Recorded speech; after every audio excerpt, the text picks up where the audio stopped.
Indeed, a We got beautiful plus weather. 13. And now it's springtime, and you can see the weather is just perfect to stroll right here. And you can see the ice, they are beginning to melt.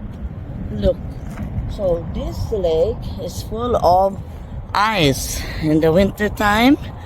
Now I really love to walk right here. We follow the road, and sometimes we sit down and relax just to reflect and see the nature, you know.